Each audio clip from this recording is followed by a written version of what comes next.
Gilad Komarov, Hilton welcome. Burke. Wow, wow. It has been such a long time since I saw you face to face. I think we last met at one of the companies that I was working at. We like crossed paths, but I haven't seen you for such a long time. It reminds me of the old days back in LivePerson where we sat down. I think you showed me the ropes. You taught me like what chat was. You taught me how to answer, how to objection handling, and all that on the chat. We learned so much. So great to have you. Great to be here. Um, Tell me a little bit about where you are today. What you're doing today. What's going on with you? Yeah, wow. Indeed, a long time has passed, Hilton. Great to see you. Looking good. And you, my Um, man. so today, after about a decade of CROing, held three different CRO roles. Last one being at Granulate, which was acquired by Intel. And after leaving Intel, I decided that instead of helping one company at a time, I want to help multiple companies at a time build their go-to-market operation globally, properly. And so I've been working with founders at startups at different stages of growth, anywhere from Nice. seed all the way up to Series B, C, that entire $0 to $100 million ARR range. And it's just been a lot of fun working with great entrepreneurs, Wow. great revenue leaders, just helping them build properly. That's a Um, big change from the CRO. I mean, like instead of like you said, working with one company, working with several companies. I mean, incredible, incredible. it's much different. A lot of context switching, as you can imagine. Yeah. But I have to say that I learn as much from them as they learn from me. You by seeing a diverse set of companies, you also pick up a lot of things that you can actually take and maybe develop further and apply in other companies. And Wow. so yeah, it's great. It's definitely more diversified, and it's a different type of challenge. Hmm. But I'm enjoying it, having a lot of fun, and hopefully That's the delivering main value thing. to the companies I work with. I'm 100% sure you're delivering value, but at the same time, fun. You got to have fun while you're doing it, right? Of That's course, that's that's the what it's main all thing. about. Um, so yeah. So wait, how many? You got three kids now, right? Yeah, Three kids. How three old are the kids? boys, Tell me a little three bit. boys, Three boys. 14, 11, and 6. So Wow. when I'm Keeping you not, busy. oh yeah, when I'm not advising startups, they're definitely keeping me busy between Nice. tennis tournaments, judo No, wait, wait, wait, tournaments. wait, wait, wait, wait. Stop a second. Stop a second. You mentioned tennis. That's like my baby. Yeah. I actually just did I did a course on my, to be a like a tennis coach. So I did like a 6 month course. So now I'm officially a tennis coach. I'm coaching people. Okay. Okay. So So I'll have to yeah, I'm bring I'm my there. son. I'll be I'll there. bring my Just a oldest son side over. thing. No, it's No, I actually. love to play. I love to So play. let's play. I remember at LivePerson Yeah, we used to we used to play. play. You always The beat me. time is You were time. better, Nah, come for on, sure. come on. Um, Time is gone. Time just goes by so quickly. You don't realize, and wow, it's just yeah. like yesterday. Yeah, so actually, my oldest son is at a tennis camp in Austria right now, Wow, going through intense tennis training over there. incredible. So yeah, he's Wow, really gotten that's the into it. 14-year-old one. Yeah, 14-year-old. Wow, Yeah. amazing, good. So yeah, Kola kavod. Well, I wish him luck, and I hope he does really well with his passion and thank you. grows with it. It's important. I think a lot of the things. It's also like sales leadership, right? Parenting, and if you give your kids the foundations and you give them the tools to grow and the options, which I think you're doing with your son and letting him go to Austria and giving the option, it gives them the chance to grow and to actually find their path themselves. Amazing.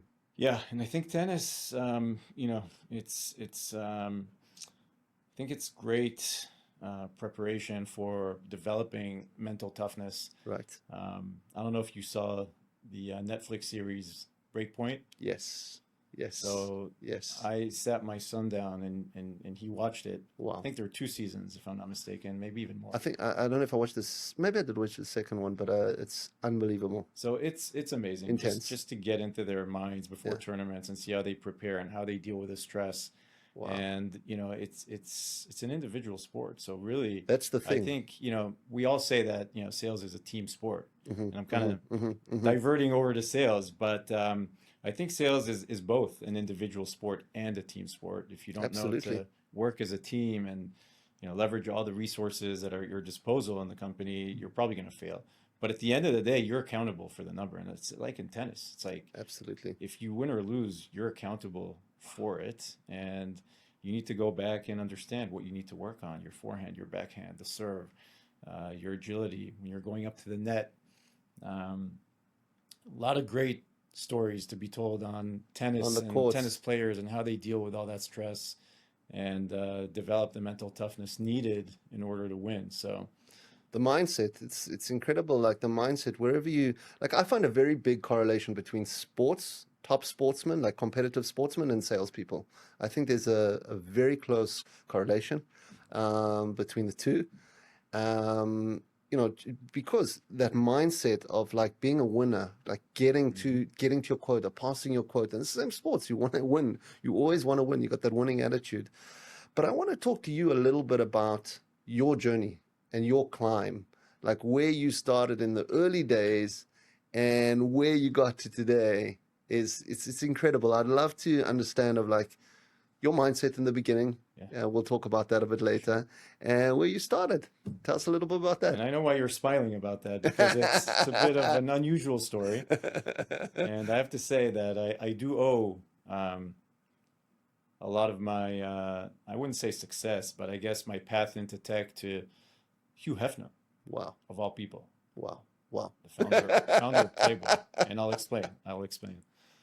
So I don't know if you remember. I think you joined Just after. just after you joined But the Live. story was a legacy. The story is a legacy. Yeah, it's still being told till this very day. The story is that I was a student at the back then it was called the Interdisciplinary Center. Today it's Reichman University. I was studying business over there, majoring in finance, and a friend came up to me and said, "Hey, one of my buddies is working at this little startup." This is like back in 2002, I think, Right. end of 2002, right after the dot-com bubble. Um, like startups were bleeding. It was rough. They were like getting closed left, right, and center. But there was this one startup in Moshav Bnei Zion called LivePerson, um, which was an American company that acquired an Israeli competitor called HumanClick. And this friend of a friend worked there as a salesperson. And he said that they're looking for native English speakers to come in and contribute to the sales efforts. It's like, all right, let's do it. I had zero experience. It was like just got back from the big trip after the military service. Um, and I put together a CV and sent it in. Get called in for the interview. When I come in, we start interviewing, and then the manager at the time, if you remember, Steven, Stephen Friedman. after he kind of dove in and got to know me a little bit, he said, "All right, look, this job that you're interviewing for, it's not really a sales position, a typical sales position." I was like, "Okay, go on. What do you mean?" It was like, "Well, here's the story. We just closed a major deal with Playboy, right? Playboy wanted to put LivePerson's online chat on their website to sell Playboy subscriptions and to service their customers. But the thing is that the VP at Playboy, he also asked that we provide the agents. The CEO of LivePerson at the time, Rob, he said, look, we don't do that. And he said, well, if you can't provide the agents, there's no deal. And then he was like, all right, you know what? Let me look into it. And he called up the Israeli branch and said, hey, can you guys pull together a few reps for this Playboy project? It's probably going to run just for like a couple months. We'll see how it goes, and then they'll probably bring it in house. That led to this interview. Long story short, I passed the interview and I started working night shifts for almost a year, servicing Playboy customers online. Unbelievable. You can imagine I had a stage name. We won't get into that. It wasn't Gilad on this. It was all through chat, right? At times, people, they thought it was a different type of chat, Yeah, but yeah, that's right. for the beer we'll have after this episode. But it was good times. I think What a story, I tell it, you. it was But imagine hilarious. like your first job and then you're sitting there and I can I, imagine your face. You're like, okay, all right, let's do no, it. the coolest thing. I mean, I don't know if it's cool, but the funniest thing is that like we had access to the Playboy site because we had to troubleshoot a lot of things. So it Wow, was like wow, it was wow. service and sales.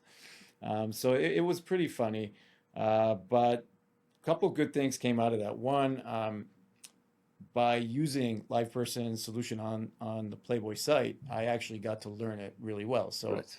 um, I developed this expertise with the product, Hmm. which was interesting, and I would actually give feedback, to the R&D team and about different bugs and feature Wow. requests and things of that nature. Um, Secondly, it was like a foot in the door, right? So when the Playboy project started to kind of wind down, and I think they brought it in-house back in the day, I went up to Steven and said, "Hey, can I join the actual sales team, not the Playboy sales team?" And he gave me a few exercises to do. I passed them, and he welcomed me into the sales team. And I, Wow. till this very day, by the way, have a lot of deep gratitude Absolutely. to him, Dave Hyman, Dave Hyman, the guys that kind of built Philippe. that, Philippe Lang, amazing people that were kind of paving the path without any playbooks. Right today, SaaS is this known thing. If you remember, Hilton, like it wasn't even called SaaS back then. No, no. We like the whole concept, the notion of putting software on someone else's servers that are outside your organization, like this whole cloud thing, it Right. was foreign. People, had to be sold on that, on the concept, Right. because they were used to hosting everything internally. And so we were kind of writing the playbook as we were running. It was fun times, as you remember. We built the inside sales team, and um, I became an inside sales rep, and then uh, there's a whole story about how I transitioned into partnerships. I don't know if you want to Bring get it into on. that, Bring it on. Bring it but on. It's part of the I don't journey. even know if you remember. But Of course. this is a story I actually like to tell to the younger generation because Good. there's a lesson I think behind the story. I don't know if you remember, but we were in the Ra'anana office. We moved Yes. from Moshav Neitzion, right? This From the chicken coop. from the yeah from the renovated chicken coop. Um, and we started running out of space. LivePerson was really taking off, and growing. And one day, I think it was Steven who came into the room and said, "Guys, we're out of room, and someone here has to volunteer to go into the mamad down the hall next to the restroom. This very Right. like Right. Right. Right. Right. dark lit room, very stuffy. This window that wouldn't even open. It was a storage room, really." And no one volunteered. And then, yeah, like people started bickering, and you know how it is, right? Yeah. When you Yeah. have to move to a new room, and Yeah. Take you out people, your it's bubble like and like, moving your yeah. cheese. No one likes to move to a new desk, No. but I volunteered, said, I'll do it. And I moved back into that room, sat there by myself, and just did my thing. And Right. then one day, this guy named Yossi walks into the room. He said, "Hi, I'm Yossi. I'm Yossi. Was hired to build the partnership program." I was like, "Welcome. That's very much needed here. Um, Let me know if I can help you with anything."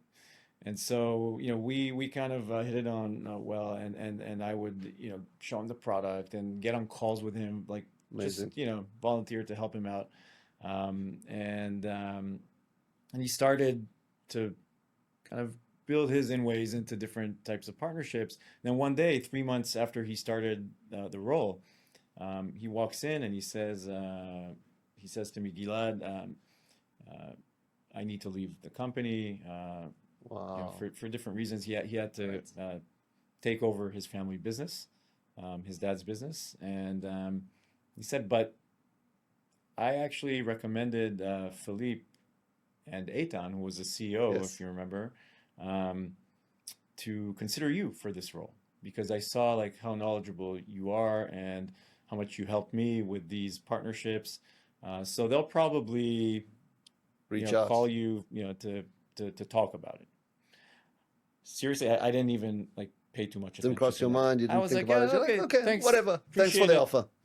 Um, and then, like, lo and behold, I get this call from Eitan. He's like, "Hey, let's talk."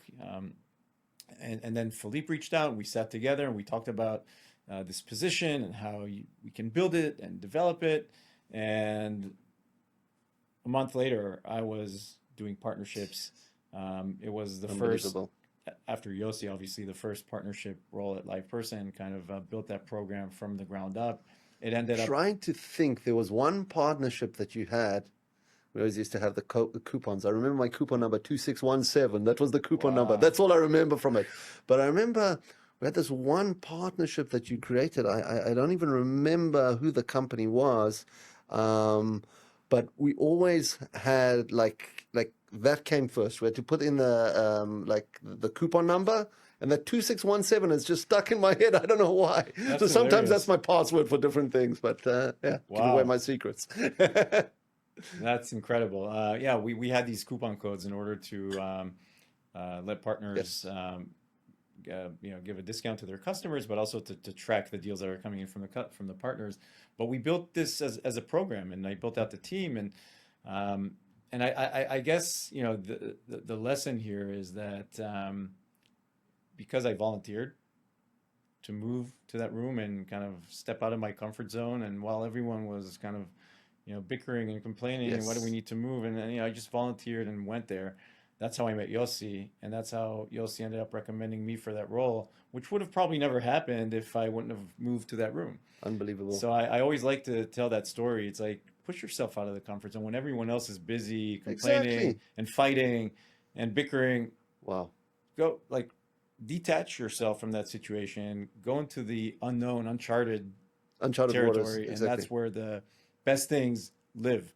And so I like to tell that story. And from there onwards, I did that for 3 years.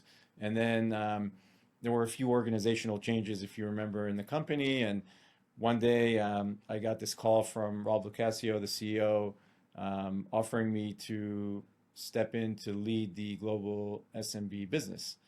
Um, I thought he was joking around with me in the beginning. I was like me, I'm just this like head of partnerships, and he wanted me to actually take over the entire business, which included sales, success, online sales, all the SDR operation, right, the lead gen. Yeah. Um, it was a pretty sizable operation, already generating. I think back then it was close to 20 million in Yeah. ARR. With like a global presence, Mm-hmm. etc. Mm-hmm. And so I got that call from him, and the CFO was on the line, and Jim Dixo, if you remember. And to make a long story short, there as well, because it is a pretty long story, I ended up taking that role, and it was scary. I have to admit, it was a big jump, but I had such a great team to work with. Right. You being part of that team. I was just in a few minutes. I'm going to give you credit for Oh, thank you. that. Um, and I had great mentorship from people like Jim, Mm-hmm. Mm-hmm. and his lieutenants that were working with him, leading the global sales and services business at LivePerson. And it was a great school. It was probably the best business school. I did my undergrad in business, an MBA in Kellogg, and this was probably the best business school I got. Those 9 years at LivePerson, I learned so much, took so much with me onwards, not just from like sales and revenue perspective, but also leadership and management, Unbelievable. how to build great teams. And um, I think that decade was like a very formative decade for LivePerson, right? It went from startup to It scale did. up, It did. and we were part of that story. And later on down the line, things didn't go so well, unfortunately. But But it did have that success it era. did, it Mm-hmm. did, Mm-hmm. it did. And so I took a lot of that experience onwards with me to the rest of the companies I was at over the following decade, where I held three CRO positions, and Wow. it kind of led me to where I'm at today. Very fortunate to be in a position to be able to help, um, you know, numerous startups build their go-to-market operations the right From the way. scratch to that, from scratch to that 100 million Yeah, it ARR. can be from scratch. Oftentimes, I come in and help untangle uh, an operation that wasn't built properly, Okay. with companies that are already at like the 10, 20, 30 million ARR Nice. mark. But the younger startups, I really enjoy working with them because I can help them build the right way. Build the foundations and grow from there. Exactly. But Gilad, it's so funny you said to me You mentioned that it's kind of the university of business life that you learn from LivePerson. I mean, it is the practical university because I said the same thing to Ben. I said, Ben, for my career, LivePerson taught me so much from the days of being in chat to the mentorship that we had, the Jim Dixos, the Stephen, the Dave Hyman, the Philippe. That mentorship has taken me through my journey in sales. And I see you, and I see Nick Freeman, and I see all the other people that used to work with us. Also, they're very successful. Sivan Eliyahu, like a lot of CROs today have gone through that path, and they will always come back and say that same thing. The foundation was from those LivePerson days that we all learned together. So it's unbelievable that you mentioned that, and it's an incredible path that you've taken to get to where you are today. Let me ask you something regarding like that CRO and the VP sales. What is the difference between a good VP and a CRO? How do you define that?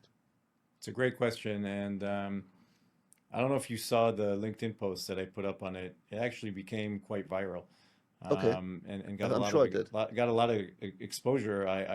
Because I think I hit on a spot that Sensitive everyone point. could relate with, and was really about how I'm seeing many startups kind of promoting their first sales manager or VP sales into a CRO position, and how oftentimes it fails. And I think the biggest difference between a VP sales and a CRO is that a VP sales focuses primarily on sales, right? On reaching the number and closing deals, um, rallying the troops and getting to quota. That's kind of the thing that the VP sales is trying to optimize for, while the CRO has more of a holistic view Right. of the business. And a great CRO needs to be able to engineer the go-to-market motion properly on all of its facets, not Right. just the local maximum. If we compare it to the mathematical world, right, there are local maximums in a mathematical function. So the VP sales is optimizing for that local maximum, which is, The results. new ARR coming in. The CRO has to look at it more broadly and optimize for the global maximum, which includes many local maximums. Okay, Right. so the top of the funnel, and the handoff to the BDRs and sales, and then to customer success, and how do you build in channels into that mix and diversify the business so you're not just hinging on Yes. one source of pipeline, and you know building that machine, if you will, that system, um, in a very intentional and structured way is what a CRO has to do. He needs to be somewhat of an engineer, Mm-hmm. Mm-hmm. and an orchestrator, not just a manager or a Right. leader. And so I think being able to zoom into the local maximums and then zoom back out to optimizing the global maximum, which ultimately is net new ARR growth, um, and net dollar retention. Um, you know, those are probably the two primary KPIs a CRO has to optimize for. And in order to be able to do that, you need to be able to optimize the system Right. and not just the sales process, Right. and not just get all the deals Just through not the gate. You it's miss a not a numbers focused position. It's more of a strategic level, like you say, the holistic picture. You've got to look on the broader perspective, and then funnel it down, Yeah, right? and again, when you say numbers, Yeah, of course. you mean deals, right? Yes. And so you're right. It's not just like focused on the deals. There are many numbers involved in optimizing that machine, Hmm. but you need to be able to have that holistic view and think strategically while being able to operate tactically in the day to day. And it's a lot to carry. And so you do see many CROs who are um, glorified VP sales. Okay, and so anytime I help startups that I advise hire for the CRO role, I always make sure to understand if they had previous CRO positions, Yes. was it a glorified VP sales position, Right. or was it a true CRO role where you held responsibility over all facets of the revenue system? and that is a skill that needs to be developed and honed, and you really need to understand every single cog in that machine in order to be able to optimize it fully. And so I'm like, I can't say I'm an expert marketeer, Mm. okay, or an expert VP customer success, but I do have enough of an understanding in order to be able to To put the pieces of the orchestrate, puzzle put the together. pieces together, build that system, and hire the best talent possible in order to lead each one of those functions. Amazing. It's so important you talk about that because I'm sure you see in a lot of the companies you work for, when you talk about your advice on hiring CROs and VP sales and stuff. I also put up a post about the chicken and egg situation, whether a VP sales, who do you hire first, the VP sales, or do you hire an account executive, right? And a lot of the time people say, we need a VP of sales, we need to get to numbers, we need to do this. But again, that could be a glorified AE that you're bringing. So I think what you've touched on here is mainly like the strategic difference between the two levels, or which is important. Yeah, but I think the question you just brought up is it's a bit of a different Yeah, question. yeah. It's like, what do you need Right, at each phase of growth? right. And that is Definitely. a very important and relevant topic because I'm seeing many startups um, bringing in the wrong person for the phase that Wrong they're time, at, right? Exactly. wrong So, person at the wrong time. So exactly. you've got to find the right people at the right time with the right experience in order to take it to that next level. Yes. And how do you know it's the right time? Okay. How do you That's know the it's big the right time? question. That's the big question. So, there are a few guiding principles that I like to look at. So, one, is there a founder led motion that can be repeated? Hmm. Okay, not just like a one off, that first logo that you win. Have the founders one, three, four, five, maybe a bit more logos on their own. Yes. Have they fully understood what problem they're solving? Who's the ICP?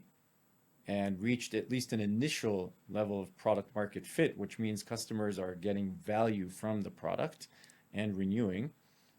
And only then, okay, can you take that and start scaling it, right? Scaling And it, start exactly. making it repeatable. Until then, you don't really need a VP sales, if you ask me. You need a strong Exactly. account executive that's Exactly. very agile, very flexible in their thinking, adaptable, right? They can sense and respond. They can send feedback back into the product and engineering teams in order to fine tune the product. And that's really what it's about, I think, in that phase. Once you see it starts to repeat, then you can build Once a that's scalable, once you start to get to that scalable motion, then you realize, okay, we need somebody to lead the scale, right? yes. And then you ask yourself, okay, what's the profile of Mm-hmm. this leader? Mm-hmm. I've Mm-hmm. seen Mm-hmm. so many Mm-hmm. Mm-hmm. companies get this wrong. Right. Right. They get Right. excited. They maybe raise another round based on that initial traction, and then they go out and they bring that big co VP sales, right? That led Who doesn't have, a yeah, team of like 30, 40, 50 AEs. right. And Right. those are more like grower VP sales, while this CEO really needs a builder VP Right. sales. Right. Because a builder VP of sales can take that initial motion that the founder was leading Yeah. and write the playbook around it and build the process and put in the right KPIs and hire the right talent Right. and start building it as a repeatable motion. I've seen way too many times that big co VP sales who's already like operated and scaled larger teams come in Challenges. not really knowing what to do, and even if they did know what to do, they either just didn't have the energy for it, and then you start layering in redundant layers of management, which is redundant. Yeah. It costs you a lot of runway, or they just crash and burn and end up leaving a mess. And so I think it's really, really important. That's one of the things I help my customers with, Understand. understanding what do we need at this moment in time in order to build the company properly and reach that next milestone safely. Right. There's Right. the flip side. I'm seeing So it's interesting. I see either like one or two cases, founders hiring way too early, this like the sales leadership, and before they've reached enough conviction on product market fit, or way too late. Yeah. There's a company I'm working with now, um, without mentioning any names, amazing company. I love them to death, and I think they're going to succeed big time. But there, after a few attempts to hire sales leadership, a few failed attempts, Yeah. um, the founders just held on, to the throne, and they maybe became a little bit post-traumatic, right? They didn't want to delegate it again. To let go of the reins, right? Exactly. They held onto the reins very tightly for too long. Okay, and Wow. that can also hinder growth and slow down your potential trajectory. I think they could have been at double the ARR that they're at today. They're at a very Good stage. good place. But what we did, first and foremost, I helped them organize the operation so that they can run it better. And then we brought in a VP of sales, a qualified VP of Amazing. sales, who is Amazing. now taking over, and they can focus on the other aspects of managing the company so it can grow faster. That is brilliant, because maybe you've touched on this in our conversation that we just had in the last 5 minutes, but I want to go back to that. I think it's critical. You deal with a lot of founders, right? And we're talking about sales. What are some of the mistakes you see that founders make? I think you've touched on a few, but what is one of the most critical mistakes that a founder does when they're hiring that first AE or they're hiring that VP sales? I see a lot from my perspective. Like I said, is it a VP sales or is it an AE? But maybe you see different things. What is the one thing that you see over and over again happening with mistakes with founders? Yeah, we can talk about that for hours, by the Yeah. way. A lot of mistakes. Yeah, there are quite a few. I think we touched on one, right? Either trying to scale too early or too fast. And there are ways to understand whether it's the right time or not to step on it by looking at a bunch of different leading indicators. Not sure if you've heard of Mark Roberge. Nope, sorry. He was the founding CRO of HubSpot. He was All right, one of the right, first right, five right, employees right. at HubSpot. Okay, yeah. And he wrote this great book called The Science of Scaling, which I recommend everyone to read. Nice. And there he talks about those leading indicators that you should be looking at every stage of growth to understand if you're ready to scale or not. For that next stage. And so that's, I think, one of the most important things to look at, one of the biggest mistakes I see founders doing. I think the second one is it's more of a missed opportunity. I think founders don't invest enough in brand early enough. And when I say brand, I don't just mean the color palette or the logo or the website. I mean the end-to-end brand, starting with strategy, which helps you understand where you want to play, where is that opportunity in the market right now that you can win, who is the persona that you're trying to win over, the ICP, what's the story you want to tell this persona, okay, the messages, the messaging hierarchy, and from there moving over to things like visual identity and the brand persona, brand awareness, brand. Well, yeah, brand awareness is important, but also the brand identity. Yes. Okay, how do you want to identify yourself, right, to the market? And these things are really important to kind of define early on. Right. Why? And those obviously change along the way at the stage of the company, but you have to find the foundations first to get the right direction, obviously. Yeah, these things will change. From my experience, probably every 2 years or so, you need to do a refresh. But why is this so important? The way I've always sold it to the CEOs I've reported to as CRO is that, like, one very simple line: it makes sales easy. Okay, when you have a strong brand behind you, it makes sales easy. It helps you punch above your weight, makes you seem much bigger than you really are early on. Yeah. And it's like, why not do that? If you can, even like today, it's a lot easier with the advent of AI, and obviously I would take a professional to do this, okay? Because it's not just like do it yourself, Right, go right, on right. Claude Just and put a Claude code in and say, help me do no, this. It's not that. I've It's seen not so that. many companies get it wrong that way. You really want to invest time in this. It helps you also gain clarity on where you want to play. How do you want to tell the story? How do you want to position yourself? And get the visual identity also down right. And there are many companies that have done this Yeah, the right way. I think one of the more iconic examples is Gong, um, and how they invested in this very early on. Okay, amazing. like pre-Series A, I think they already went to Atrio, the branding agency led by Carmel, who's a good friend. I've done 4 projects with them, by the way, Wow. and they're just amazing at doing this right. And I think Udi Ledergor, CMO. well, he's the former CMO. I think he's now the chief evangelist officer at Gong, but he was the founding CMO, and he understood this early on, and he did things that made him seem much bigger. Right? They took like the local Super Bowl ads when they were still pretty young in the Bay Area, which was where like there was a big concentration of potential Gong customers, and like in the halftime, um, commercial slots, they would see Gong all of a sudden. Unbelievable. Imagine like what that did, for these Huge. companies Huge. when they saw Gong. They were like, "Oh, yeah, their sales guy called me the other day.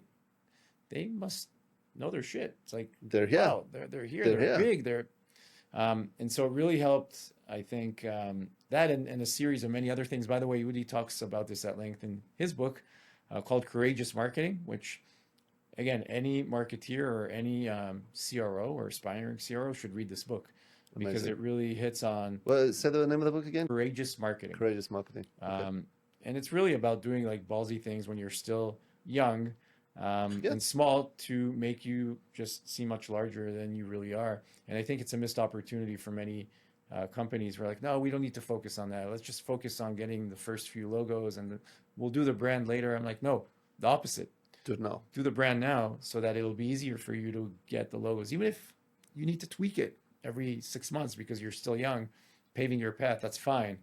But it's like, why not do that? And I'll say just one last thing. I think it was someone at a Andreessen Horowitz, and I may be butchering this completely, but I think they said something along the lines of that, like brand is the last like real moat that you Right. really have as a company today. Why? Because the barriers to entry have gotten so low Mm-hmm. Mm-hmm. due to Mm-hmm. AI, right? Today, like you can, Pretty much like do anything with vibe a. coding, you can build anything. And even if you're not vibe coding, just the pace of getting technology out has increased like tenfold. And Wow. so, um, what's your like differentiation in this era where tech is much harder to differentiate on? It's your brand. It's how people perceive you. It's how you're positioned in the Absolutely. market. And when you have that strong brand and you build on it, and it's something that compounds over time, Mm-hmm. um, that becomes your moat, Mm-hmm. Mm-hmm. right? Because like your brand is your promise, and it's what people say about you when you're not in the room. And if you can build a strong foundation there, it can help you build a more durable company. So that's the second thing I would like really encourage any founder to invest in is the brand. Unbelievable. That is such valuable advice because every founder needs that. Every founder needs to know that. Yes. Basically, wear the clothes of what position you want to be in. So, like I always say that in the interview to the sales guys is like, I always say, okay, well, what do I go? How am I going to go? It's like wear the clothes of the position you want to be. You see yourself in. See yourself in the future. Who's the future you? And then they can see that. Obviously, not coming in a pinstripe suit, but be smart and come in smart. Look intellectual, and that's the same story you told about Gong. They're playing on a big field. They're small guys, but they're playing on a massive field, and they're getting massive exposure, and they look like they're huge. But at the end of the day, there's a couple of guys sitting in a small little office, but they grow that way, and that's such valuable advice. Yeah. And I mean, they've grown to be Oh, the huge. behemoth that they are today. I think they Unbelievable. just announced that they crossed 500 million ARR, which is Jesus. amazing. Huge. Yeah. Huge, huge, huge. So it's definitely a Congratulations. company you can learn a lot from Yeah. in so many ways. Good role Also, model, also in good how role they, model, good role model, and yeah, very good example yeah. of a company. Amit Bendov, I think, is one of Hats the off, greatest CEOs of our times in tech, really, in hats the off. software space at least. Um, and they had a pretty rough patch, I think, in 2023. With churn and sales slowing down, Right, and he kind of stepped in and took charge to turn things around. There's like a very inspiring story behind that. So, unbelievable. um, so that's the second thing. Trying to choose the third one because there's so many, but I think the one I will lean on is relying too much on one source of pipe. Right. Okay, and I see that happening way too often as well. Um, you spin up this motion. Let's just say there's a company I'm working with now. Inbound worked really well for them. Inbound marketing, they would promote on all the social channels, and it just flooded them with leads because there was high demand for the product that they're selling. Um, and sales were coming in like left, right, and center. And then one day, after like a year and a half of running with that motion, things started to curb. Facebook, Meta, changed something in their algorithm, and I think that initial wave of demand also started slowing down. And someone once told me it's like when you're flying, a plane can fly with one engine, but if Yeah, that engine breaks, that's it. you're screwed. Right, right. You crash. And so you always want to have that second and even third engine. Always have Um, that plan B. Well, not necessarily have that plan B. you want to have Fly, yeah, that same like second engine running while you're running the first engine. right. Um, and so, what we're doing now with this company is building an outbound program and a Brilliant. content marketing program with webinars. Like they have so much knowledge to share with the world. Wow. Um, Maybe I'll Unbelievable. make this a fourth one. Startups don't share, like each startup was built on the foundation of an insight, of knowledge that the founders have, like a unique insight that they Right. have that other people in the market don't.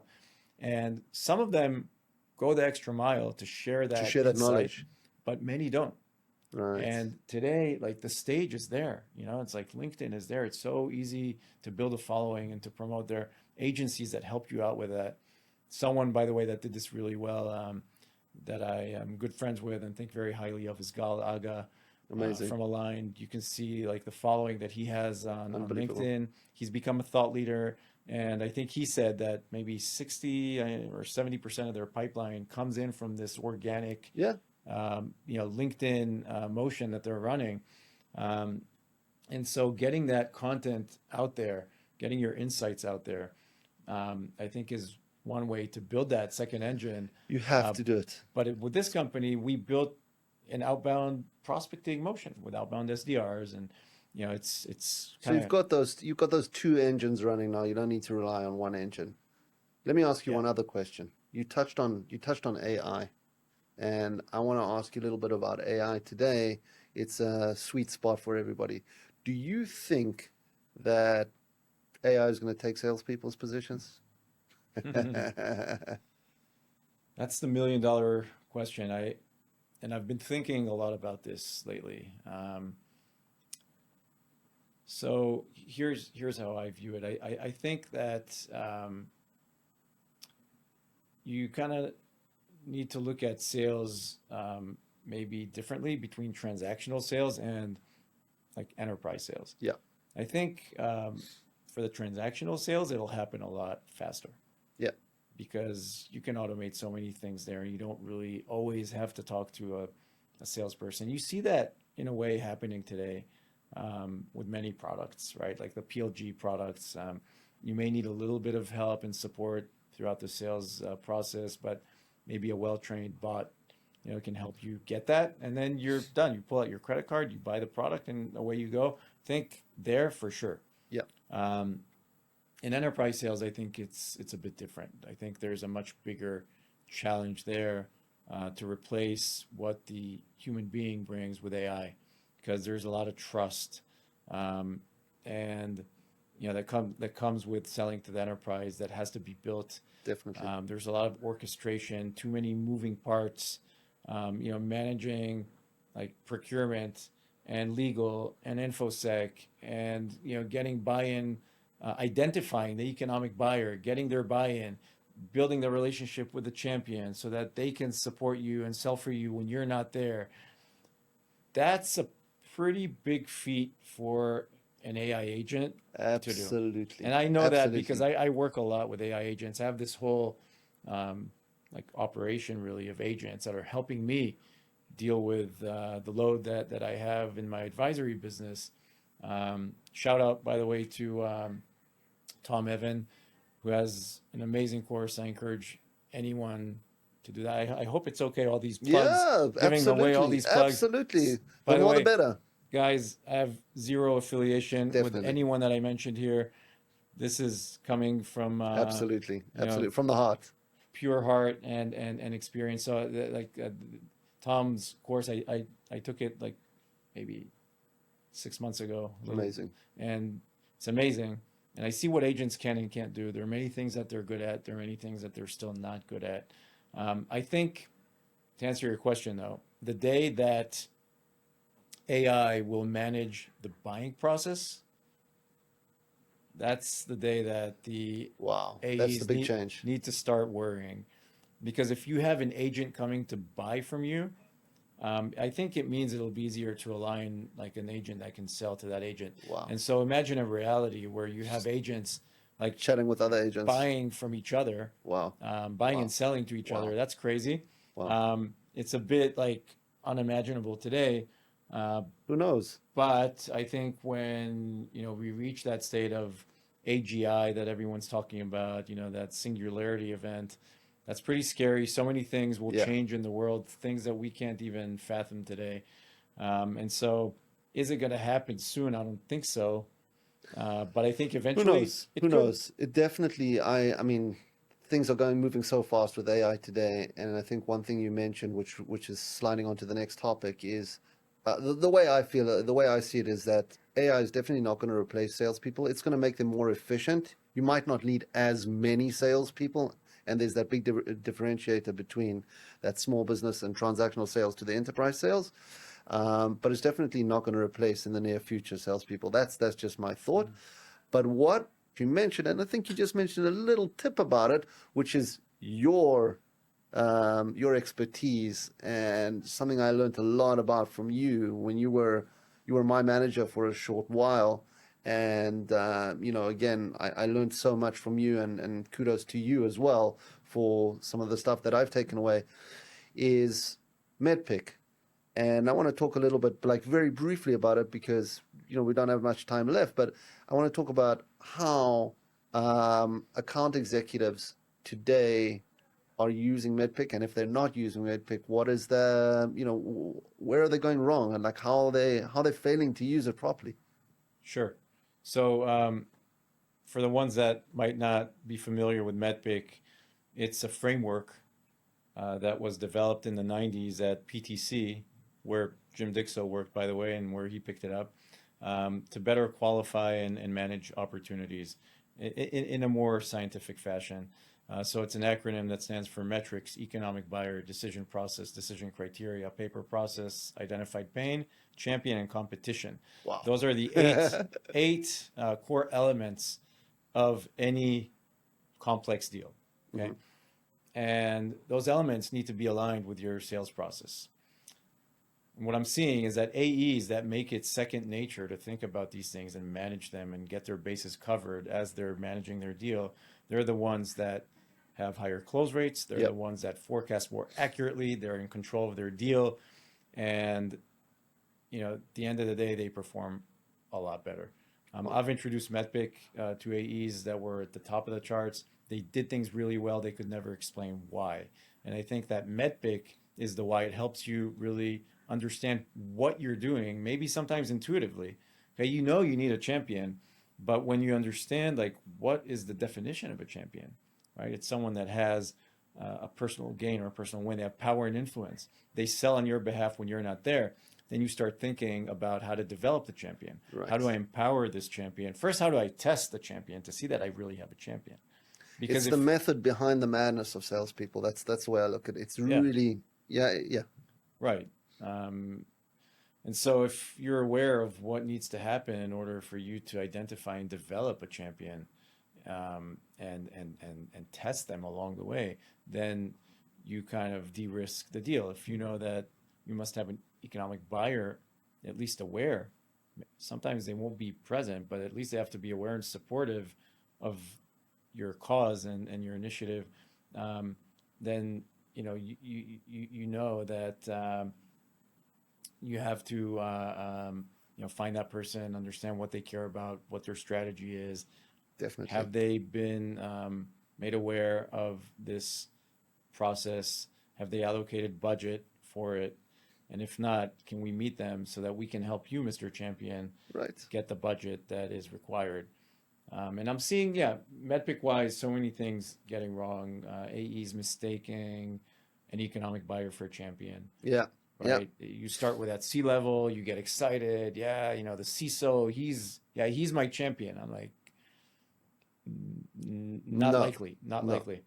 It's great that you were introduced to the CISO by your board member or whoever, but he's not going to be your champion. Yeah, And if you think he's your champion, you're gonna get you're gonna disappointed. fall soon. You're gonna get disappointed because the CISO is really busy, and he might be the one to approve it in the end. But you need to understand from him who's that person, director level, usually, that's gonna lead Move things lead forward. the process and help you get in front of all the right stakeholders and get the buy-in, and who cares most about this because it impacts their day-to-day and can make it a hell of a lot better. Amazing. And so, things of that nature. So I have a MedPick, by the way, MedPick workshop. I don't know if we talked about that, No, no, no. that I've been delivering, aside from the advisory business. And I help companies introduce MedPick and adopt it, and implement it, get it Amazing. into the CRM. And then you need to make MedPick scientific. You need to put a score behind MedPick, and not just leave it as an open field exercise for reps to fill out, because that doesn't really tell you much. It's great, the content that you're bringing into MedPick, but Right, put a score on it so right. you can actually use it as a proxy for the deal health. And that's how I've It is always. so crucial. I think every single organization that has a sales team in and that has something to sell, they need that med pick. And I think if anybody ever needs help with that, the man to go to is Gilad Komarov, because I learned a lot from it, and I know a lot of companies have learned a lot from it. So definitely go to you if people need that. Tell me something for people who are coming into sales. One book that they should read. One book they should read. Wow, there's a long list of books that I like to recommend. Um, but I think for sales reps, I definitely recommend the Challenger Sale, Oh yes, okay, which is an amazing book. Um, I think it was written by Matthew Dixon, and someone else, yeah, right after the great financial crisis. And they basically analyzed, like, I think, millions of deals, and the ones that were won and lost, and they pretty much wanted to identify the profile of the sales reps that succeeded during the great financial crisis, despite everything crashing and going down. There was a subset of reps across different industries that were still beating their quota. wow, And so they kind of mapped out these 5 profiles of sellers. Um, and the challenger seller is one of the profiles, and that's the profile of the seller that succeeded even during these very challenging times. jeez, And they found that these challenger sellers, they challenge their prospects, their customers. How do they do that? They come in and they teach them something new about their business that they didn't know before. They bring insights. wow, Okay, they challenge their status quo. They will tailor the discussion, tailor their pitch, uh, the way that they position the product. It won't be generic. They'll understand the customer's pains, problems, what they're looking to achieve, and tailor the process to them. And then lastly, they take control. Wow. Okay, they're in control of the process. They guide their customer, to that destination of actually purchasing the solution that you're selling.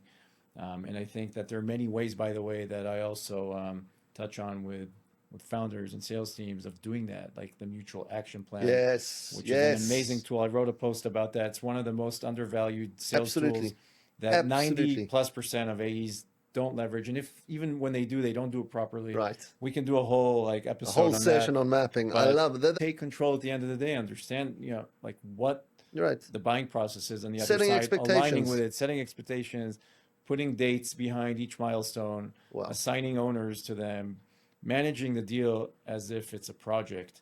And it really at the end of the day helps your customer buy better. I always told my teams, like, you sell much more than your customer buys. So Right. if you can bring that experience to the table and guide them through it, they'll thank you for it. And I've literally, Hilton, seen buyers thank AEs for Wow. introducing the mutual action plan because it helped them lead the process much better internally. And so, Unbelievable. Challenger Sales, definitely one of them. For leaders, The Qualified Sales Leader by John McMahon, the guy that Brilliant. invented Brilliant. MEDDPICC, Brilliant. Brilliant. Brilliant. one of the Brilliant. best Brilliant. books, highly recommended. And there are many others, Yeah, but yeah, there are that's, so many books, and I think the Challenger resonates with a lot of people. Every salesperson, they'll always mention that in the background, and I think everybody's got that on their bookshelf in the background. I know I do. yeah. I know I've got that sitting on my bookshelf. Love it. I think it's brilliant. We're just about coming to an end, and one of the things I like to do when I come to the end, I like to throw you and put the man himself in the position, the sales role, and not sell me the pen, but I like to say sell me anything. And you look 10 years younger than you did. You look 10 years younger. You're looking fantastic. So I thought of something, and I thought, what can Gilad sell me? Tell me why. Here's something for you to sell. Tell me why I should invest in a personal trainer. Why I should go that extra mile and invest in a personal trainer. So you probably remember that. So I've had this personal trainer for probably 15 years, same trainer, and he trains me twice a week, Wow. every week, unless I'm either sick or if I'm abroad. Never missed a training, Wow. and so That's why the way you look. That's why the way you look as good as you do thanks. now. No, it goes beyond that. They say that you build muscle in the gym, you lose weight in the kitchen. Okay, so I think it's a mix of proper diet, working out, managing stress properly, which I've had to learn over the years how to do. When Wow. Especially in the sales like heated the background. LivePerson days, by the way, I don't think I knew how to manage stress. I would hold it in quite a lot, but then I've picked up many things like meditations, and I've learned to kind of detach, from the stressful Amazing. parts of work and life, and still working on it. It's a beginner's mind and It's a everything. journey. I think that's probably, by the way, tip for the younger generation of AEs, like always be with a beginner's mind. Amazing. Stay curious, learn, read, learn from the best, experiment, try different things. But going back to the training, personal trainer, so let me ask you, like, are you working out these days? I don't think so. I play tennis 3 times. I play a lot of tennis, like 3 hours. Yeah, Okay, so you do a three lot of hours. So tennis. like one session, 3 hours a week. Yeah. Okay. Do you know that the best tennis players, they don't just play tennis? No. What do they do in between the games? Um, Diets. What else? Um, I don't know. I guess they family time. They think about meditate. I don't know. I They don't know. probably do all that too. Yeah. Maybe some ice baths, but they work out. Yeah. They have personal trainers that help them work on things that the game itself, or the tennis training itself doesn't really focus on, like leg strength, arm strength. When you have a personal trainer working with you and guiding you, and keeping you in shape consistently, That's it. it pays dividends. And I can say this is, it's like an investment that you put in the bank. It compounds over time. Amazing. So my best advice to anyone is get that personal trainer. And again, it's not right for everyone. Sure. For me, it was a good thing because I tried the gym membership like No multiple interest. times. It was mostly, a donation to the gyms that I worked out at because I would never show up. It's too easy not to get out of bed. My trainer, like if I don't show up, one, I lose the money That's that I it. committed to. Two, he gets really mad at me, and Absolutely. he's just like very like You don't want to get on the wrong you, side you of don't him. want to mess with him, and so it really helps me stay consistent and in Amazing. shape and healthy. And I think that's the biggest thing. Without our health and our Yeah. strength, you can't really do much else. So Sold. invest in Sold. it. It's the best. I'm in it. The One best of, investment in life. one of my friends said, he started calculating how much money I've spent on personal training over the last 15 years. And I told him, you're getting this wrong. It's not, I didn't spend this money. It's an investment. Why? Absolutely. I deposited Absolutely. this money into my body and my health. Wow. And that's how I view this. And I will do this till my last day, I guarantee you. Gilad Komarov, thank you so much. It's brilliant to see you. Keep on doing the good stuff that you do. Thank you for coming on. See you soon. Take care. Thanks a lot, Hilton. It was fun. Cheers, brother.